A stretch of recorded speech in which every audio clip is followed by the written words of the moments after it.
네, 우리 자리에 앉으시겠습니다. 오늘 말씀은 에베소서 4장 13절 14절 말씀 다 같이 보도록 하겠습니다. 에베소서 4장 13절 그리고 14절 말씀. 우리 두 절이니까 우리 다 같이 한번 읽어보도록 하겠습니다. 에베소서 4장 13절 14절 시작. 우리가 다 하나님의 아들을 믿는 것과 아는 일에 하나가 되어 온전한 사람을 이루어 그리스도의 장성한 분량이 충만한 데까지 이르리니, 이는 우리가 이제부터 어린아이가 되지 아니하여 사람의 속임수와 간사한 유혹에 빠져 온갖 교훈의 풍조에 밀려 요동하지 않게 하려 함이라. 아멘. 우리 이 새벽 기도를 하는 동안에 굉장히 수고해 준, 여러분들도 새벽에 나와서 수고 많이 했지만 수고해 준 우리 청년들과 우리 집사님들이 있어요. 아침에 일찍 와서 음향 이런 거 세팅해 주고 또 찬양 인도하고 사주고, 예배 끝나고 나면 빨리 또 정리하고 직장에 출근하고 또 그런 일들을 그 가운데 감당해 줬어요. 우리 이 앞에 계신 분들 우리 너무 감사합니다. 우리 감사의 박수 한번 드리도록 할게요. 네, 감사합니다. 여러분들보다 훨씬 더 일찍 일어나서 와서 준비하고 예배가 진행되게 해줬어요. 기도하면서 이게 우리의 자리면 얼마나 좋을까, 세팅 딱 해놓고 매번 와서 기도만 하면 좋은데 그런 기도가 또 우리들 가운데 있어야 되리라는 생각이 듭니다. 필립 얀시라는 세계적인 작가가 있어요. 그 작가가 이런 제목의 책을 썼습니다. 제가 몇 번 이야기했기 때문에 아마 아시는 분들이 계실 텐데, 땡땡 나의 고민 나의 사랑. 제가 한번 여쭤볼게요. 땡땡, 여기 땡땡이 뭘까요? 두 글자인데 땡땡 나의 고민 나의 사랑. 예수? 예, 예수 나왔습니다. 교회 나왔습니다. 네, 맞습니다. 교회가 맞아요. 교회. 필립 얀시라는 분이 교회 나의 사랑, 나의 고민 나의 사랑이라는 책을 쓰셨어요. 교회는 포기할 수 없는 나의 사랑입니다. 그러시죠? 예, 교회는 포기할 수 없는 나의 사랑이에요. 하나님이 세우신 교회, 그래서 사랑할 수밖에 없는 나의 사랑의 교회이지만 한편으로는 또 교회는 끊임없는 나의 고민입니다. 왜 그러냐면 하나님이 세우신 교회이지만 이 땅에 세워져 있기 때문에, 또 이 땅을 사랑하는 사람들이 함께 모이는 공동체이기 때문에 또 교회는 때로는 나의 고민이 되어지기도 하는 것이죠. 제가 이 제목을 보는 순간 교회를 너무 완벽하게 표현한 것이 아닌가, 이렇게 교회를 잘 표현할 수 없다라는 생각이 들 만큼 첫눈에 그래, 교회는 우리의 고민이기도 하지만 또 포기할 수 없는 사랑이기도 하다, 이제 그런 생각을 하게 되어졌습니다. 교회가 우리의 사랑이기도 하지만 때로는 우리의 고민이 되기도 합니다. 아마 우리 타우랑 한인 교회도 여러분들이 진정으로 사랑하긴 하지만 또 우리 타우랑 한인 교회 안에도 여러분들이 나름대로 고민하는 부분들이 있을 것 같습니다. 저도 이 교회를 너무너무 사랑하지만 그러함에도 불구하고 저도 교회를 생각할 때마다 고민하는 부분들이 있어요. 그래서 교회가 나의 고민이기도 하고 나의 사랑이기도 해요. 그래서 교회는 때를 따라서 변화가 필요합니다. 그래서 교회는 때를 따라서 변혁이 필요한 것이죠. 왜 그러냐면 그 고민의 문제를 해결해 나가면서 그 고민이 아닌 사랑으로 바뀌어야 되는 교회여야 하기 때문에 그래요. 우리 타우랑 한인 교회가 속해 있는 교회를 개혁교회라고 하는데, 이 개혁교회의 전통은 교회는 끊임없이 개혁되어야 한다라는 것이 이 개혁교회의 전통이에요. 그런 의미 속에서 본다면 우리 개인적인 신앙의 변화가 올해 우리들 가운데도 필요하지만, 그러나 우리 교회 안에서의 변화도, 공동체로서의 교회의 변화도 우리들 가운데 너무너무 중요하게 다가온다라는 것입니다. 그래서 올 한 해 우리 개인적인 신앙의 변화, 삶의 변화, 이런 것들을 우리가 꿈꾸면서 기도하지만 이 공동체로서의 교회의 변화를 놓고도 우리가 함께 기도할 것입니다. 단지 내부적인 어떤 영적인 변화뿐만 아니라 우리 교회의 외적인 부분, 예를 들어서 조직이라든지 행정이라든지 재정이라든지 이런 부분들이 하나님이 더 기뻐하시는 방향으로 나아갈 수 있도록 우리가 그런 변화, 개혁을 우리들 가운데 시도해 보려고 합니다. 그렇기 때문에 하나님의 지혜가 필요한 것이죠. 교회가 고민거리가 되어지는 가장 큰 이유 중에 하나는 뭐냐면 서로 다른 사람들이 모여 있다라는 거예요. 똑같은 하나님이 기뻐하시는 것을 우리가 목표를 삼고 가도 그것을 이루어 나가는 방법들이 서로 다 다르기 때문에 그 안에서 갈등이 생기고 어려움들이 생길 수밖에 없다라는 것이죠. 그래서 하나님께서 이 교회를 통해서 어떤 변화를 이루고 싶으신지, 그것이 우리 모든 공동체의 한 마음이 되어져서 그 변화를 이끌어 나가는 것, 그것이 너무너무 중요하다라는 것입니다. 오늘은 5번째 마지막 날로, 여태까지는 어떻게 보면 우리 개인적인 변화를 이야기했다라고 한다면 이제 우리 공동체의 변화를 위해서 오늘 우리가 함께 기도하는 시간을 좀 가지려고 합니다. 오늘 우리가 읽은 13절에 보면 우리가 추구하려는 변화의 궁극적인 목표가 기록이 되어져 있어요. 우리 13절을 한번 다 같이 읽어보겠습니다. 시작. 우리가 다 하나님의 아들을 믿는 것과 아는 일에 하나가 되어 온전한 사람을 이루어 그리스도의 장성한 분량이 충만한 데까지 이르리니. 여러분, 우리가 변화를 꿈꾸는 이유가 뭔가요? 그것은 나 개인적인 것뿐만 아니라 우리 교회적으로도 그리스도의 장성한 분량이 충만한 데까지 자라나서 우리가 온전한 사람이 되고자 하는 것이잖아요. 기독교 신앙의 목표잖아요. 아까 우리 불렀던 찬양 가사가 너무 좋은데, 하나님의 꿈이 뭐가 돼요?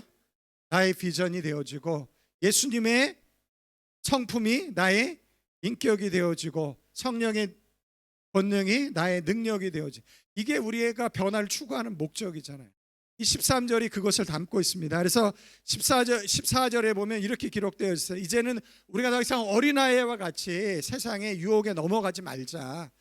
이렇게 자라나서 이제 어린아이처럼 세상의 유혹에 넘어가는 그런 사람들이 되지 말자. 그렇게 이야기를 하고 있는 것이에요.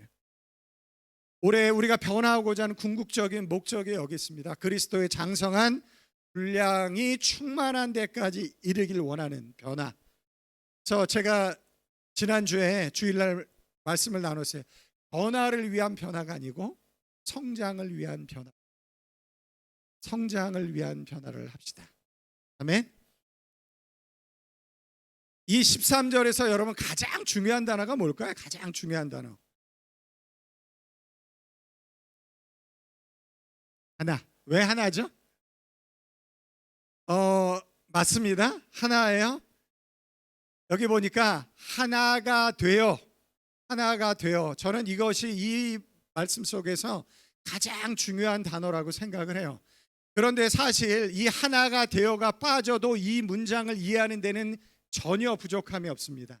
한번 제가 빼고 읽어볼게요. 우리가 다 하나님의 아들을 믿는 것과 아는 일에 온전한 사람을 이루어 그리스도의 장성이 분량이 충만한 데까지 이르리니. 말이 되나요, 안 되나요? 충분히 가능합니다. 그렇게 해도 돼요. 그런데 하나가 되어가 더 들어가 있어요. 없어도 되는데, 사실은 없어도 의미를 전하는 데 전혀 부족함이 없는데, 사도 바울은 의도를 해서 거기다 하나가 되어라고 기록을 하고 있다는 거예요. 그게 굉장히 중요하기 때문에 그래요. 11절 12절 말씀을 한번 보도록 하겠습니다. 11절 12절 제가 읽어볼게요. 그가 어떤 사람은 사도로, 어떤 사람은 선지자로, 어떤 사람은 복음 전하는 자로, 어떤 사람은 목사와 교사로 삼으셨으니. 교회에 다양한 사람들이, 다양한 은사를 가진 사람들이, 다양한 역할을 하는 사람들이 함께 존재한다라는 거예요. 그 사람들이 하나님께서 맡겨주신 사역을 감당함을 통해서 교회는 교회로서 세워지게 된다는 것입니다. 그래서 12절에 이는 성도를 온전하게 하여 봉사의 일을 하게 하며 그리스도의 몸을 세우려 하심이라. 그리스도의 몸 교회인데, 교회가 되어지기 위해서는 바로 이런 다양한 역할을 가진 사람들이 존재해야 된다는 것이에요. 그런데 이 다양한 역할을 감당하는 사람들이 각기 자기만 옳다, 자기 것만 중요하다, 나만 밀어달라, 나만 알아달라, 그렇게 해서는 결코 그리스도의 몸을 세울 수 없다라는 것이에요. 그렇게 성장해 나갈 수 없다라는 것이에요. 그래서 하나가 되어야지만이 각기 다양한 은사, 사역, 성품, 역할을 주셨지만 그 역할을 통해서 하나님의 교회를 만들 때 하나가 되지 않고서는 그리스도의 몸을 온전히 이룰 수 없기 때문에 하나가 되어야 한다라고 사도 바울이 그렇게 이야기를 하고 있는 것이에요. 여러분, 하나가 되는 것은 교회에서 가장 중요한 사명. 여러분, 교회가 아무리 기도를 많이 해도, 예를 들어서 정말 기도를 많이 하는 교회라고 생각을 해봐도 그 교회가 하나 되어지지 않으면 하나님께서 역사하죠. 성경의 역사를 보면 다 하나가 되어질 때 하나님께서 역사하죠. 아무리 대단한 능력이 나타나도 그 교회가 하나 되어지지 않으면 하나님의 역사가 온전히 나타날 수가 없는 것이죠. 그래서 교회는 반드시 하나가 되어져서 그리스도의 장성한 분량에 이르기까지 자라나야 하는 것이죠. 그래서 사도 바울이 에베소서 4장 1절부터 3절에 이렇게 이야기를 하고 있습니다. 다 같이 한번 읽어볼게요. 시작. 그러므로 주 안에서 갇힌 내가 너희를 권하노니 너희가 부르심을 받은 일에 합당하게 행하여 모든 겸손과 온유로 하고 오래 참음으로 사랑 가운데서 서로 용납하고 평안에 매는 줄로 성령이 하나 되게 하신 것을 힘써 지키라. 예, 바울이 이렇게 이야기를 합니다. 겸손, 온유, 오래 참음, 사랑, 용납, 평안에 매는 줄로 성령이 하나 되게 하신 것을. 그래서 교회는 하나가 되어져요. 그것을 위해서 여러분 겸손하셔야 됩니다. 자, 제가 하면 아멘. 굉장히 중요한 거니까. 여러분 겸손하셔야 합니다. 여러분 온유하셔야 돼요. 오래 참으셔야 됩니다. 사랑 가운데 용납하셔야 돼요. 평안에 매는 줄로 하나가 되셔야만 합니다. 왜 그러냐면 성령이 하나이기 때문에. 그래서 15절에 또 이렇게 썼어요. 오직 사랑 안에서 참된 것을 하여 범사에 그에게까지 자랄지라. 자라기 위해서 사랑 안에서 참된 것, 이게 뭐겠어요? 아까 이야기한 거예요. 오래 참고 겸손하고 온유하고 사랑에 매는 줄로 하나가 되어지는 것, 그것이 있을 때만이 우리가 자라날 수 있다는 것이에요. 그 이유를 4절에 기록을 하고 있어요. 4절 우리 다 같이 한번 읽어보겠습니다. 시작. 몸이 하나요 성령도 한 분이시니 이와 같이 너희가 부르심의 한 소망 안에서 부르심을 받았느니라. 아멘. 저는 타오랑하는 교회 참 사랑하고 참 좋은 공동체라고 생각을 합니다. 그러함에도 불구하고 우리가 더 성장해서 자라기 위해서는 제가 나누고 싶은 세 가지 변화, 오늘 말씀에 근거해서 세 가지가 더 성장해 나가면 너무 좋겠다라는 생각을 하게 되어집니다. 첫 번째는 이것이에요. 우리 다 같이 한번 읽어볼게요. 시작. 교회가 하는 일에 하나가 되십시오. 교회가 하는 일에 하나가 되어야만 합니다. 여러분들이 숯불 바베큐 요즘 여름 됐는데 자주 하시나요? 숯불 바베큐도 좀 하시고 그러죠. 기도만 너무 하지 마시고 숯불 바베큐도 하시고. 여러분 숯불 바베큐 하실 때 한번 보세요. 숯불이 이렇게 모여 있으면 막 불이 활활 탑니다. 그런데 아무리 뜨겁게 타오르는 숯불이라 할지라도 그것을 흩어놓으면 어떻게 되어지죠? 금방 꺼져버려요. 그걸 또 다시 붙여놓으면 잘 타오르는데 그것을 떼어놓으면 금방 꺼져버립니다. 여러분 우리의 신앙이 그래요. 우리가 같이 붙어 있을 때 신앙이 불타오르는 거예요. 그래서 교회가 어떤 일을 하자 하면 때로는 내 생각과 다르고 왜 그것이 필요한가 이해하지 못할 때도 있어요. 그러나 나름대로 다 의미가 있기 때문에 우리가 뭐 죄 짓는 걸 하자라는 것도 아니고 우리가 뭐 나쁜 것을 하자라는 것도 아닌데 그러면 어떤 목적과 의미가 있어서 그 일을 하겠다라고 하면 한 마음이 되어져서 교회가 하는 일에 한 마음이 되어져서 그 일을 감당해 나갈 때 하나님께서 우리 안에 역사하신다라는 것입니다. 특별 새벽 기도회 저희 교회가 처음 시작을 했어요. 많은 분들이 오셔서 너무 감사하지만 제가 보기에는 꼭 오셔야 될 분들이 안 오셔. 꼭 오셔야 되는데 너무 안타까운 거예요. 그런 것들이 우리 안에 어떻게 보면 이 5일 동안의 기도가 아무것도 아닐 수 있지만, 그러나 우리가 마음을 모두어서 성령님을 구하고 하나님의 역사를 구할 때 하나님께서 이것을 통해서 또 놀랍게 역사하기 때문에 그렇습니다. 제가 뭐 특별 새벽 기도회 그냥 5일 그냥 합시다 이렇게 하는 건 아니잖아요. 기도하면서 하나님의 은혜를 구하면서 이 일뿐만 아니라 우리가 교회가 어떤 일을 시작을 할 때 교회가 무슨 일을 합시다라고 결정을 하면 한 마음이 되어져서 그 일을 감당할 수 있는 여러분들이 되시길 주님의 이름으로 축원합니다. 각자 맡겨진 역할과 생각하는 것과 그 일을 추진하는 방법이 다를 수는 있어요. 그러나 교회가 결정을 하면 한 마음이 되어져서 그것을 할 때 하나님께서 역사하시는, 그런 교회는 하나가 되는 것이 그렇게 중요하기 때문에. 두 번째, 다 같이 읽어보겠습니다. 시작. 어떤 일을 하든 공동체에 유익이 되게 하십시오. 여러분, 어떤 일을 하든지 간에 하나님께서 우리들 가운데 각기 다양한 은사를 주시지만 그 은사를 주신 목적이 뭐라고 아까 이야기했죠? 그리스도의 몸을 세우기 위해서. 나에게 그런 은사를 주시는 이유는 뭐냐면 그리스도의 몸을 세우기 위해서 그런 은사를 주시는 거지 나 잘나라고 세우시는 것이 아니라는 거죠. 그래서 반드시 어떤 일을 하든지 공동체에 유익이 되게 나에게 주어진 은사와 나에게 주어진 역할들을 감당해야 된다는 것이죠. 고린도전서 10장 31절부터 33절까지 다 읽어보겠습니다. 시작. 그런즉 너희가 먹든지 마시든지 무엇을 하든지 다 하나님의 영광을 위하여 하라. 여기까지만 먼저 해볼게요. 우리는 이 말씀을 너무너무 잘 알고 있어요. 잘 외우고 있어요. 그런데 이 말씀이 어떤 컨텍스트에서 나왔는지 아세요? 32절 33절이 기록을 하고 있어요. 읽어보겠습니다. 시작. 유대인에게나 헬라인에게나 하나님의 교회에나 거치는 자가 되지 말고 나와 같이 모든 일에 모든 사람을 기쁘게 하여 자기의 유익을 구하지 아니하고 많은 사람의 유익을 구하여 그들로 구원을 받게 하라. 이것이 너희가 먹든지 마시든지 무엇을 하든지 다 하나님의 영광을 위해서 하는 거예요. 하나님의 교회에 거치는 자가 되지 말고 나의 유익을 구하지 말고 다른 사람의 유익을 구해서 많은 사람을 구원하게 하는 그런 일들을 해라.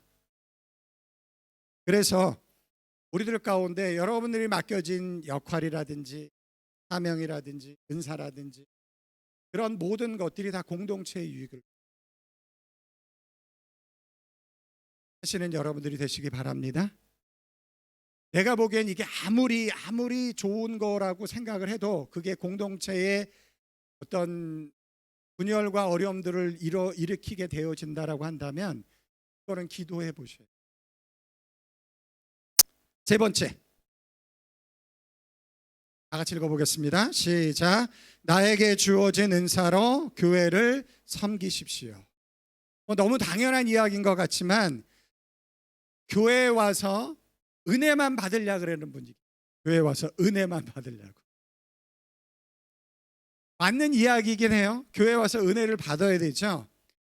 그러나 교회는 은혜를 받는 곳이기도 하지만 그리스도의 몸된 교회를 위해서 봉사하는 곳이기도 합니다. 그 몸된 교회를 세우기 위해서 나에게 주어진 은사와 나에게 주어진 재능을 힘써서 봉사함으로 하나님의 교회를 세워나가는 것이죠. 교회에 와서 은혜만 받겠다, 그건 하나님이 기뻐하는 신앙이 아닙니다. 어떤 분들은 이런 이야기 하세요. 그냥 주일 예배만 딱 드리니까 너무 은혜가 돼요. 맞는 건가요? 틀린 건가요? 교회는 그런 곳이 아니에요. 나만 은혜만 받아서 끝나는 게 아닙니다. 교회는 하나님이 나에게 은혜를 주시면 그 은혜를 가지고 그리스도의 몸된 교회를 세워가는 거예요. 그것이 하나님이 우리들 가운데 은혜를 주시는 목적. 물론 교회 안에 고민거리도 있고 어려움도 있습니다. 그런 고민거리와 어려움들이 있으면 그것을 하나님이 보시기에 더 성숙하게 해결시키기 위해서 함께 하나가 되어져서 그것을 이루어가는 것이죠. 그것이 하나님이 기뻐하는 성도의 모습이고 교회의 모습이 되어지는 것. 여러분, 이 세 가지를 꼭 기억하십시오. 교회가 하는 일에 하나가 되십시오. 아멘. 올 한 해 교회가 하는 일에 꼭 하나가 되시고, 어떤 일을 하든지 간에 교회 공동체를 유익하게 하는 일이 되게 하십시오. 그리고 나에게 주어진 은사로 교회를 섬기시는 여러분들이 되시기 바랍니다. 그렇게 우리 하나 되어질 때 우리의 믿음이 하나님이 기뻐하시는 자리까지 성장해 나갈 줄 믿습니다. 왜 그러냐면 그것이 하나님의 방법이기 때문에 그래요. 하나가 돼요. 우리 13절 말씀 다시 한번 보여주실래요? 13절 말씀, 4장 13절 말씀 다 같이 읽어보겠습니다. 시작. 우리가 다 하나님의 아들을 믿는 것과 아는 일에 하나가 되어 온전한 사람을 이루어 그리스도의 장성한 분량이 충만한 데까지 이르리니. 아멘. 그래서 교회, 나의 고민, 나의 사랑, 여기서 이 고민의 부분은 점점 사라져가고 나의 사랑의 부분이 점점 더 커가는 그런 우리 타우랑 하나님 교회가 되어지길 주님의 이름으로 축원합니다. 아멘. 이제 5일 동안의 말씀을 제가 좀 정리해 보도록 할게요. 첫째 날 우리가 이런 말씀을 나눴어요. 첫째 날 5가지 한번 보여주실래요? 네, 첫째 날 한번 다 같이 봅시다. 시작. 삶의 주인을 바꾸자. 여러분, 하나님의 은혜와 복을 받는 가장 큰 비결은 뭐냐면 삶의 주인을 바꾸는 거예요. 여기서부터 우리의 신앙은 시작되어지는 것입니다. 둘째 날 시작. 지키어 인내로 열매 맺자. 세 번째, 꿈과 사명이 나의 인생을 만들어가게 하자. 네 번째, 성령의 능력으로 변화받자. 다섯 번째, 하나 되어 함께 자라가자. 요 다섯 가지가 올해 저희가 추구하며 나아갈 것입니다. 삶의 주인을 바꾸고 지키어 인내로 열매를 맺고 꿈과 사명이 나의 인생을 만들어가고 성령의 능력으로 변화받고 하나 되어 함께 자라가자. 이것이 우리 교회가 변화되어져야 될 가장 중요한 요소라고. 오늘 이제 마지막 날 이걸 가지고 우리가 함께 기도할 거예요. 이 5개를 정리하면서 지난 5일 동안 들었던 말씀을 가지고 우리가 함께 기도할 텐데, 그 전에 이사야서 43장 18절부터 19절까지의 말씀을 다 같이 한번 읽어보도록 하겠습니다. 시작. 너희는 이전 일을 기억하지 말며 옛날 일을 생각하지 말라. 보라, 내가 새 일을 행하리니 이제 나타낼 것이라. 아멘. 굉장히 유명한 말씀인데 이 유명한 말씀이 언제 기록되어져 있는지 성도들이 잘 모르시는 분들이 많더라고요. 여러분, 이 말씀이 언제 기록되어졌는지 아시나요? 이 배경을 알아야지 이 말씀의 의미가 진짜 나에게 다가오는 거예요. 이 말씀은 이스라엘 백성들이 하나님 앞에 정말 죄악을 많이 지어서 하나님이 이스라엘 백성들을 심판해서 바벨론으로 포로로 잡혀갔을 때 그때 주신 말씀. 여러분, 우리가 우리 힘으로 나를 구원할 수 없을 때, 우리의 능력으로 나를 변화시킬 수 없을 때, 그때 하나님께서는 우리들 가운데 새 일을, 여러분, 성경에 나오는 하나님께서 행하시는 놀라운 새 일들, 이스라엘 백성들이 잘해서 새 일을 행하시는, 그들 스스로 그들을 변화시킬 수 없을 때, 그들의 인생의 가장 위기 가운데 찾아왔을 때, 그때 하나님께서 그들 가운데 은혜로 그들을 변화시키고 새로운 일. 여러분, 전 세계적으로 지금 우리가 우리를 구원할 수 없는 위기가 찾아왔습니다. 교회적으로도 변화가 필요하고 우리 개인에게도 하나님의 일하실 새 일이 아마 여러분들 가운데 필요할 것입니다. 올 한 해 정말 우리의 능력, 우리가 열심도 중요하지만 그것보다 더 이 위기의 순간 우리 스스로 우리를 구원할 수 없을 때 하나님께서 행하시는 그 5가지 우리가 기도하는 그 일들을 행하셔서 우리 안에 하나님의 놀라운 역사들이 일어날 수 있는 한 해가 되어지길 주님의 이름으로 원합니다. 이 시간 우리 5가지 기도 제목 이걸 보고 하나님 지난 5일 동안 저희들 가운데 말씀을 주시고 또 한마음이 되어져서 기도할 수 있도록 인도해 주셔서 감사합니다. 이제 올 한 해 동안 이 5가지 영역에서 우리의 삶이 성장하고 자라나길 원합니다. 그래서 그리스도의 장성한 분량으로 자라나서 어린아이처럼 이 세상의 유혹 속에 넘어가지 않고 우리의 삶 가운데 풍성한 열매로 열매 맺게 하시는 그런 은혜의 역사가 나의 삶 가운데 일어나기를 소원합니다. 여러분들 이 5가지를 보시면서 한번 마지막으로 우리가 다 같이 한번 기도할 텐데 시간 우리 다 같이 한번 주님을 사모하는 마음을 가지고 우리 주여 우리 삼창하고 나서 그 마음을 담아서 간절함을 가지고 이 5가지 기도 제목을 가지고 기도하시다 또 개인적인 기도 제목 가지고 기도하시다 돌아가시기 바랍니다. 우리 다 같이 주여 삼창하고 기도하겠습니다.